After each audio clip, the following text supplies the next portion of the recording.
Okay. What's going on, guys? How's it going? Facebook Live coming at you. So yeah, we're going to check out how to jam over Despacito today. My name is Neil Santos, and I'm from Lead Guitar Junkie, also from the Pentatonic Way, and that's what I'm using to solo over this. Only pentatonic scales, and it's super easy if you know which ones to use and when to use them. So I have a cool handout here, my little cheat sheet, and I'm going to show it to you. But first, let's look at the chords. All right, so the chords that we're using are B minor, right? If you want to take a look at the neck here. So B minor, I'm just using the bar chord based on the 7th fret. So 7, 9, 9, 7, 7, 7. And then we're going to go to G major, right there. That's a bar chord on the 3rd fret. 3, 5, 5, 4, 3, 3. And then to D major, it's a bar chord with your root on the 5th string, and that's the 5th fret. So 5, 7, 7, 7, and then 5 if you can get it down there. And the A major chord, so that's based on the 5th fret on the 6th string, bar chord. So 5, 7, 7, 6, 5, 5. So you get.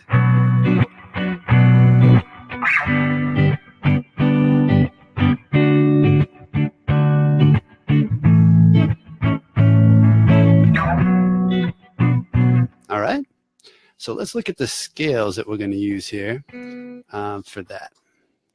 Let me see if you can check this out. So there are your chords, and these are how they look in the key. You know, so we're using the 1 chord, the 3 major chord, the 6 major chord, and the 7th major chord. It's a pretty popular progression for a minor key. And now let's see. In the harmonic functions, you can see that's what they are. The 1 minor, 3 major, 6 major, and the 7th major. All right. So as far as the scales go, you can see for the B minor, we're just going to be using that minor shape that everybody knows there, based on the 7th fret. All right, and you can see where those green dots are, that's where the root notes are. That's the B note. So when you're soloing, you can use those. That's a safe haven of where you can kind of land and end your phrases, or start them if you want. All right, so then the next scale down for the G major, we're going to be using this shape. So that's kind of like the 4th shape of the pentatonics, you know, and where those gray dots are, that's where the G major notes are. That's where you're going to land for those. That'll be your safe haven. And you can see between the first two, there's only one note different. You know, you just move that 2nd note up on the 2nd string there, or you move this one up that's on the 5th string. And that's where it's going to sound, make it sound like you're soloing with the chords, which is great. Then you can see on this, for the D major, we go back to this shape. That's the 1st shape of the pentatonic. And you can see, though, that the root notes are different between this shape.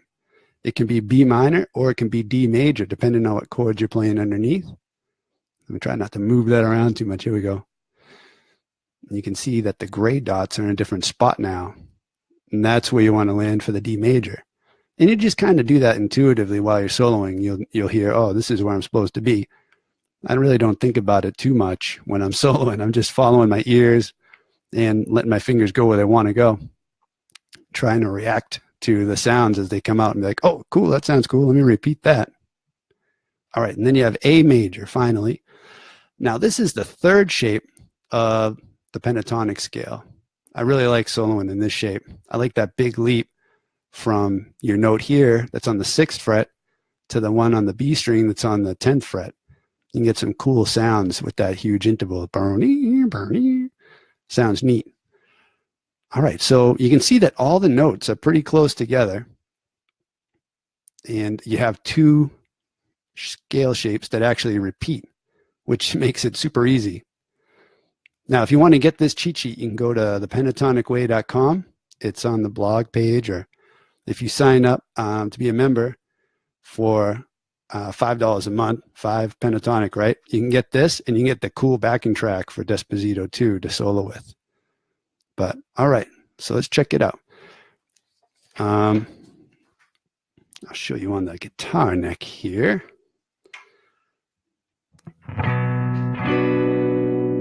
So what you're going to do, well, you could always just take a screenshot of that video too and just have the cheat sheets right there. So like we were saying, here's your B minor, and the scale we're going to use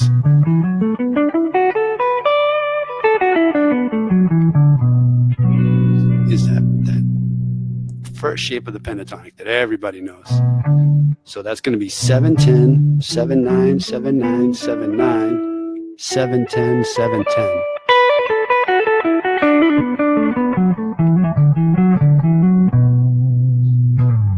All right, cool. So the next one you want to do over the G is going to be that 4th shape of the pentatonic. So you have 7-10, 7-10, 7-9, 7-9, 8-10, and then 7-10.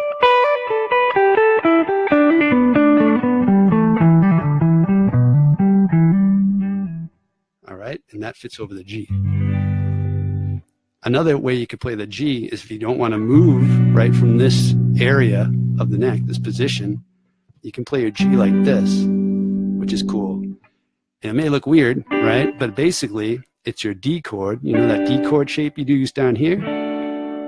If you move it up here, so these 2 fingers are on 7, and your middle fingers on, your ring fingers on 8, that's basically a G chord, G major. Now I kind of flesh it out because that's a thin sounding chord. So you bar these on 7, put your middle finger on 8, and add here. You put this on 9, and you put your pinky on 10. And you got a cool G chord. You don't have to go anywhere. You have to jump all the way down there. So you go.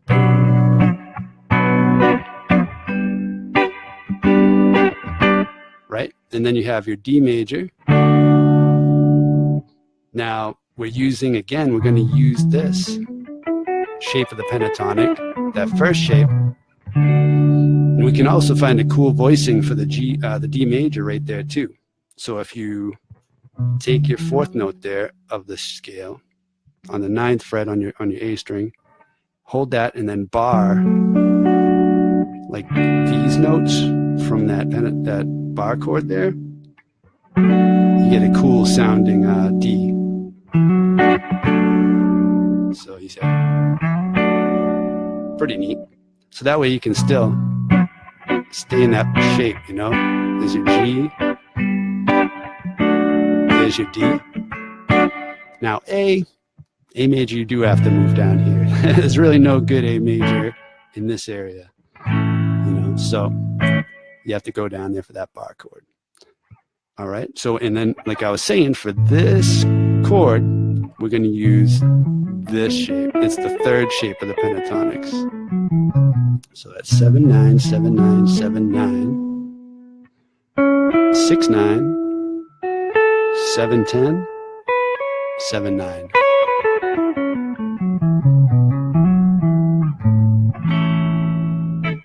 All right, cool. So let me jam on it again. Now that you kind of know what I'm doing, it won't sound so crazy, and I can maybe talk about things that you can do during this. I'm going to have a drink of coffee here while these guys get on with the jam.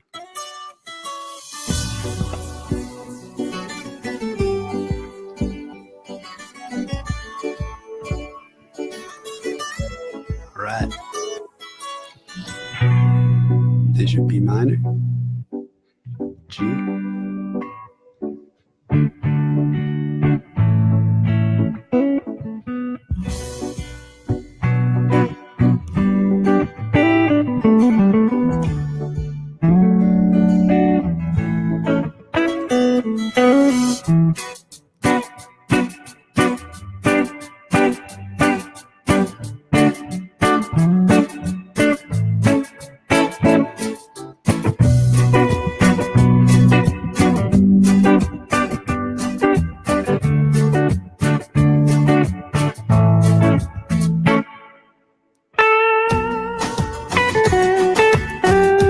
that one note that changes between those two.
They always get me with that.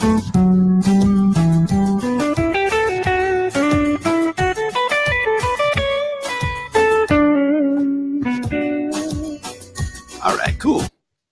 So yeah, so some of the things you can do are like motifs, like, which are just small little ideas. So you take this little idea and then you use it over each chord in the scale. So for example, I was doing stuff like, you know,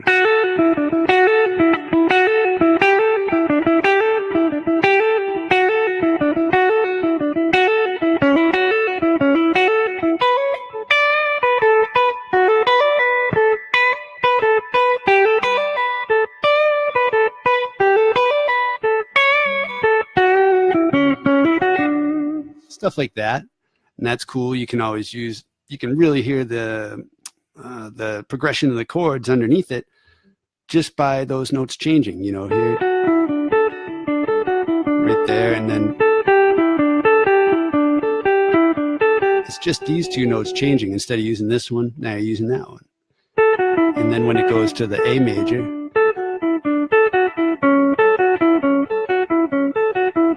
you know, you just switch into that lower note here. Cool.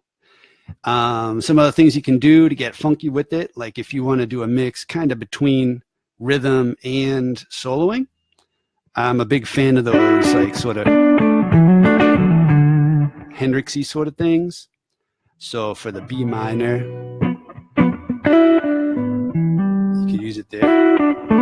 And all you're doing is, if you're barring two notes here, you could get the 7 and the 7. So you bar that bottom 7, and on the 7 above it, you do a hammer on to the 9, which is part of the scale there.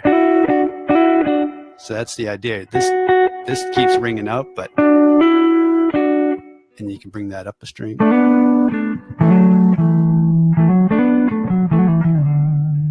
All right, so that's for the B minor.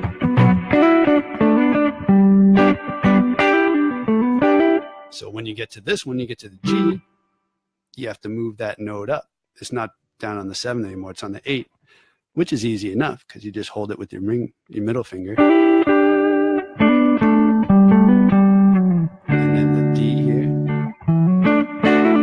it's the same as the B minor, but when you play those licks now over a D major in the accompaniment, it has a different whole different feel to it.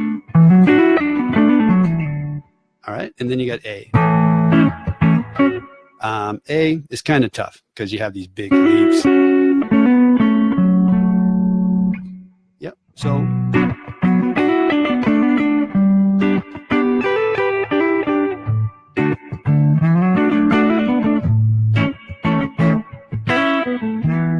you know, that's the idea. So all right, man. Let me see. You got a comment.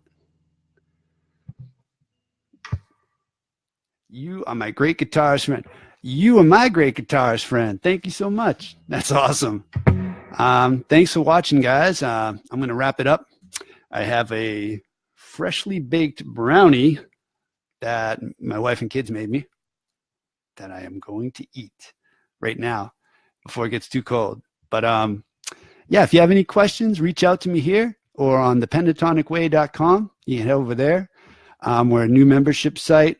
Sign people up to do just this sort of thing, you know, look at chord progressions, different ways to solo over them.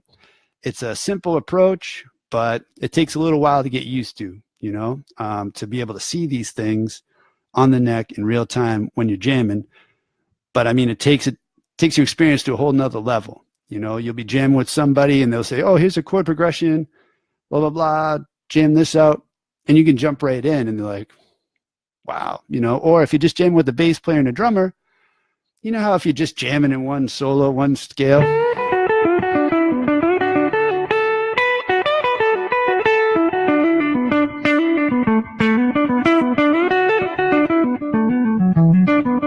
you could jam over Despacito like that, but eventually you run out of ideas, the jam dies, and you're like, but if you keep switching the scales, even if it's kind of dying, you go to a note where it's like from the other scale, it picks them up again. The drum and the bass are like, oh, all right, I know where we are. Cool, you know? So, all right, guys. I hope you have a great luck with this, and I'll talk to you guys soon. Take care. Keep picking. Bye-bye.